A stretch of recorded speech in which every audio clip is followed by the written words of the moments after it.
Mga kababayan, si Kamanong po, inyong lingkod, ay nagbabalik po at tayo po ay magsama-sama, magkomentuhan po dito po sa Tambayang Makabayan. Sana po nasa maayos po kayong kalagayan at mag-umpisa na po tayo. Muli po mga kababayan, nagpalabas po ng mga larawan o litrato sa social media. Ito pong si Attorney Levy Baligod. Siya po ang tumatayong legal counsel ng ating mga soldiers o mga ex-marine, mga kababayan.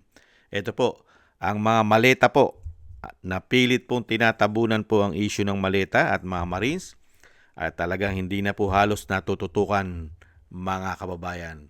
Inilalayo na po nila ang issue sa korupsyon di umano. Ito po, basahin po natin ang kumakalat na po sa social media. Ang maleta ay VIP pa, special pa, mga kababayan, ang mga maleta. Ito po ang kumakalat sa social media, nakasakay sa eroplano, VIP. Ayon po kay Attorney Baligod. Ano po ang sabi ni Attorney Baligod sa kanyang sinasabing post? Mga VIP na pasahero ng King Air. Ba? Okay nga, VIP, pasahero. Maleta. Yung iba nasa economy class, sa likod, nagsisiksikan. Yun nga naman. Yung 42 na maleta ng buwis ng bayan sa biyaya na ito. Sa biyahe na ito. Sorry for correction. Maleta Legacy. Attorney Levy Baligod. Ibang klaseng maleta ito, VIP. Mga VIP na pasahero ng King Air, yung iba nasa economy class, sa likod nagsisiksikan 42 na maleta ng buwis ng bayan sa biyahe na ito.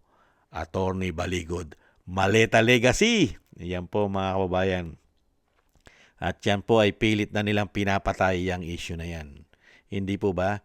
Hindi na po pinagtutuunan ng pansin ngayon yan. Kamusta na kaya ang Ombudsman? Kamusta na kaya ang NBI? Kamusta na kaya ang DOJ, mga kababayan? At kamusta na kaya ang Malacanang? Ang Malacanang, kamusta na kaya?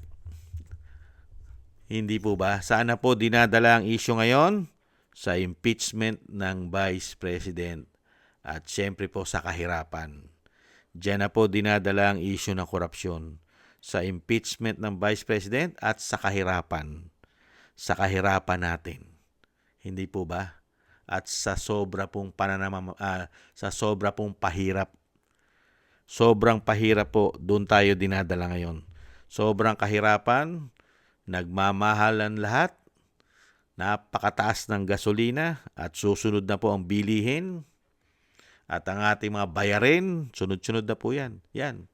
Diyan na po nila tututukan yan, mga kababayan. At syempre, yung walang kamatayang impeachment ng Vice President para po mailihis ang usapin di umano sa korupsyon ng flood control at mga deliver na isang damukal na deliver ng maleta. Kaya po, ang taong bayan naman po katulad po ng mga matitino na hindi po tumatanggap at hindi po nababayaran ng prinsipyo. At lalong-lalo na yung mga hindi nababayaran sa social media. Napakarami po nilang trolls dyan na bayaran, hindi po ba? At ganun din po sa mainstream media. Ayon po yan kila Attorney Baligod. Kaya po tayo, wag po nating kakalimutan ang mga pinagagawa ng mga hayop at nagpakasama, nagpakademonyo dahil sa mali-maleta na pera na ating mga buwis. Hindi po ba, mga kababayan? At dito naman po, inaasahan naman po natin yan Hindi naman talaga nila tututukan yan. Real talk. Hindi po ba? Never nilang tutukan yan dahil yan po ay kababagsak nila. Pagka kasi tinutukan nila ng tinutukan yan at tinrace. Pagka kasi tinrace nila ang ugat at yung sindikato na korupsyon ng flood control at marami pang korupsyon sa bansa, yan po kasi ikababagsak nilang lahat. Kaya po yan, itutwist po nila yan. Tatabunan lang nilang tatabunan. At syempre, sisiraan lang nila ng sisiraan yung mga naglalabas ng katotohanan. Expected na po natin yun. Kaya nga po tayo, lagi po tayong nananalangin na sana po ay dumating na po ang panahon at araw na mawakasan na po ang kanila pong pinaggagawa sa ating pahirap, pasakit at pagnanakaw. Hindi po ba? Kaya nga napakabilis na ng panahon. Mabilis na po ang panahon. 1 taon na lang po mahigit, mga kababayan. 1 taon na lang po mahigit. O sabihin natin 2 taon. 2 taon na lang, mga kababayan. At hindi po makakalimutan ng taong bayan ito po mga sakripisyo na nilabas at pinaputok ng ating mga soldiers at mga ex-marine. Kasama po sila Attorney Levy Baligod. Sana po yung kanilang prinsipyo ay magtuloy-tuloy. Yan lang naman po ang ating hiling at request at panalangin. Na yung kanila pong prinsipyo ay hindi po mabayaran ng maleta. Katulad po na nangyari kay Orly Gutesa. Ayon po kay dating congressman na Mike Defensor, si Orly Gutesa ay mukha yatang bumaliktad na sa ating mga soldiers at ex-marine. Ayon po yan kay Mike Defensor. At syempre darating naman po ang panahon, yung pagbabaliktad po ni Orly Gutesa ay babaliktad pong muli yun. Ganun lang po yun. Hindi po ba? Bumaliktad man siya ngayon dahil merong sinasabing maleta at merong suhol at syempre nanganganib ang buhay ng kanyang sarili at ng kanyang buong pamilya, umano. Syempre po, isasaalang-alang niya rin ang kanyang pamilya.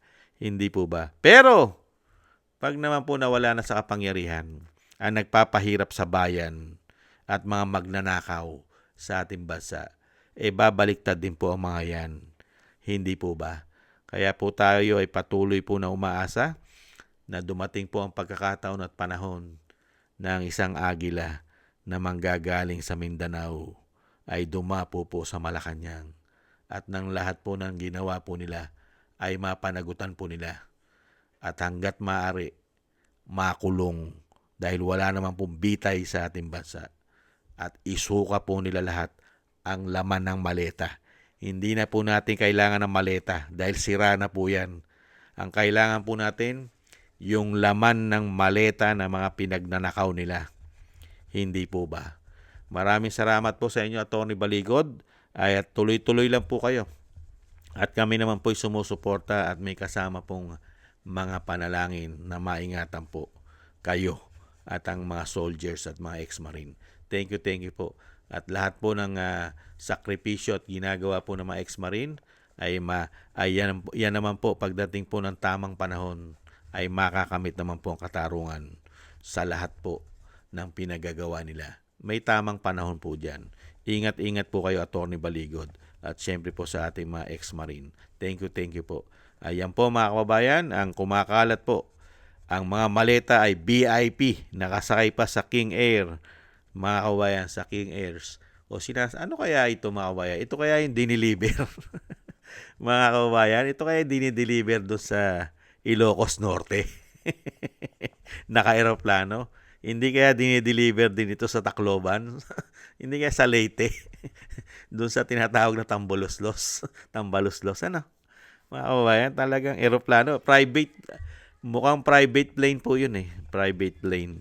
Mga kababayan, hindi nila pwede isakaya sa mga passenger plane. Makikita ng mga Pilipino 'yon, di ba? Makakatabi nila maleta, nakaupo. Imbis na tao nakaupo, maleta na. Talagang grabe. Grabe po ang ginawang pahirap po sa taong bayan dahil po sa kasakiman sa pera at kapangyarihan. Meron din pong pagsusulit yan. Lahat naman po ay may kabayaran. Pagbabayaran po nila yan sa tamang panahon. Hindi po ba? At syempre yung kabayaran din po doon sa taas, sa langit. Maniningil din po ang langit, ang Panginoon sa mga tao na nagpakasama dahil sa pera at kapangyarihan. Hindi po ba? Maraming salamat po, Atty. Baligod. At ingat-ingat po kayo at ang ating mga soldiers. Thank you rin po sa ating mga kababayan. Sa mga na gusto po ng Tambayan Makabayan sa YouTube at TikTok At ganun din po sa ating mga subscribers. At sa patuloy po nagsusubscribe, mabuhay po kayo. At ganun din po sa mga nagko-comment, like, share, and subscribe. Shoutout po sa inyo lahat. Thank you po. At maraming salamat din po sa mga biyaya na pinagkakaloob po ninyo. Thank you po kay Mila Yi, kay Tatay Nick ng Canada, kay Annie Jo, ako si Pilam, si Jem Aris ng United Arab Emirates, si Eric Hershio ng Canada, Beichi Chiyoko, Kingston ng Hong Kong, Gina Ray ng Berlin, Germany, Jake Yahut ng California, USA, Julieta Sileona ng Sydney, Australia, Baby Roman at Ate Isa ng Cagayan, Jobilin Watanabe ng Japan, Chodorico Erguisa Jr., Arfel Villacorta, Wills Bubbles, Rosalina, Michelle Yamaguchi, Norma Garcia, Gay at Siena, Nancy Lumampao, Balance Vision TV, at Jesus Valdepena. Shoutout po sa inyo lahat. Ingat-ingat po kayo, lalong-lalo po sa inyo po mga paggawa. God bless po sa inyong lahat, mga kababayan. At tis-tis lang po muna tayo. Ingat po kayo. Bye-bye.